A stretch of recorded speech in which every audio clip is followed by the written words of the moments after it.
Bienvenue à nouveau sur Arti. Nous allons parcourir d'autres menus. L'un des menus très importants, c'est le menu gestion du personnel. Comme vous voyez, on peut créer du personnel, créer le batch pour le personnel, préparer la paye, valider la paye et modifier le compte. Nous allons créer un employé. Là, la démonstration n'en a même pas besoin puisque ça relève du chef d'agence. C'est la porte d'entrée même de l'application. Comme c'est bien indiqué là, je vous en prie, on n'a même pas besoin de pratique, c'est très clair. Chef d'agence, cette page est sous votre responsabilité. Ce n'est pas un fruit du hasard. Il n'y aura que le compte des chefs d'agence pour accéder à cette page. Comme je vous l'ai dit, j'accède à cette page parce que je suis administrateur. Le compte qui est utilisé, c'est le compte administrateur. Bien vouloir laisser chaque employé remplir en présence du chef d'agence uniquement. Oui, c'est des informations purement liées à la personne qui est l'employé et on l'a recruté pour faire une tâche bien précise. Son nom, son prénom, sa date et lieu de naissance, son contact téléphonique, sa CNI, où vis-tu, ton quartier, ta rue, ton login. Ça, c'est là où on doit mettre exactement le login sur lequel il va utiliser pour se connecter sur le logiciel. Il met son mot de passe, il répète, il choisit l'agence où il est en fonction et le service pour lequel il travaille. Soit au courrier, soit au navette, la date d'intégration, quel poste tu occupes, tu fais quoi exactement. Si tu occupes un poste, ça veut dire que tu fais quelque chose exactement. Quel est ton salaire? C'est pour ça que je dis que c'est des informations privées.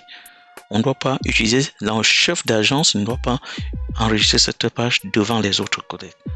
L'employé qui est recruté, confirmé, doit enregistrer cette page avant de sortir du bureau.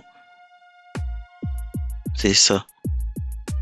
Une fois que créé, vous devez attendre la confirmation que l'administrateur système valide ce compte. Pourquoi? L'administrateur système, quand il ouvre l'interface, que je ne dois pas vous montrer ici pour question de sécurité, mais je l'ai même quand même montré au début, il regarde le poste et ce que l'employé fait. Quand il doute, il doit appeler le chef d'agence, lui-même qui est d'abord un employé, dont son compte a été d'abord enregistré, et lui demander des informations sur cet employé. Quand c'est correct, il active le compte de son côté et l'employé peut modifier son mot de passe s'il le désire. L'employé peut même donner son compte à quelqu'un d'utiliser, mais à un certain moment, il peut décider de modifier. Alors, tu dois mettre ton ancien compte et login, ton ancien compte ou login ici, ton ancien mot de passe ici. Par exemple, si moi, je mets ma part, là, rechercher, le système recherche et ouvre un deuxième formulaire qui dit modification du compte Rémi. Je mets le login et je mets le nouveau mot de passe et je confirme la modification. Dorénavant, l'ancien mot de passe n'existe plus. Donc, faites attention quand vous cliquez et il y a une information à côté là qui vous guide. Les informations de votre ancien compte sont obligatoires pour la modification. Vous devez fournir votre ancien login et mot de passe. Pourquoi vous modifiez le compte? Le changement de mot de passe intervient quand un collègue l'a deviné ou vous l'avez perdu vous avez permis à une autre personne de travailler avec votre compte. Dans les deux cas de figure, et pour éviter qu'une autre personne accède à votre session et fait des choses à votre nom, vous devez modifier le mot de passe. Je vous en prie, lisez bien ceci, c'est très important. Vous voyez déjà, on peut parler de mouvement de caisse, saisie des dépenses. Je vous en prie, chaque banque, chaque agence est tenue de saisir ses dépenses. Toutes les dépenses autorisées pour chaque agence sont décrites là. Vous mettez là, vous prenez par exemple achat des cahiers, vous mettez le montant là et une explication détaillée et vous enregistrez. C'est très important. En cas de doute, vous pouvez modifier. Mais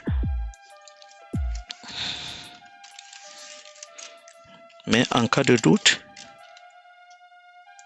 vous pouvez modifier, oui. En cas de doute, sachez que le lendemain matin, quand vous ouvrez l'application, cette ligne va disparaître. vous êtes autorisé à faire un enregistrement et de modifier et de supprimer au courant de la journée. Le lendemain, vous n'avez plus accès. Donc, arrangez-vous à bien le faire. Les mouvements bancaires, c'est très important. Vous devez saisir toutes les opérations bancaires. Vous sélectionnez la banque, ça peut être BCR, Ecobank, Atlantibank, Regional Bank, BISEC, Commerci, CCR, tout ce que vous avez comme banque, Afriland First Bank, la date du dépôt bancaire, le numéro de reçu bancaire que vous avez fait le dépôt, le montant, si c'est le dépôt ou bien le retrait bancaire, qui a fait cette opération, c'est-à-dire la personne qui est partie faire le dépôt ou bien le retrait, et les observations, vous enregistrez. C'est important. Il faut enregistrer cela. Nous avons la gestion des stocks. D'abord, cette page est réservée pour la saisie des différents articles qu'on achète pour toutes les agences. Le dispatching permet de dispatcher le stock à chaque agence, comme vous voyez là. Et la sortie qu'on permet à chaque agent de sortir son sac et de l'utiliser à sa guise. C'est aussi simple. Donc c'est un peu ça. Plus tard, on aura à voir ça plus en détail si nécessité s'impose, mais l'idée là, c'est très simple.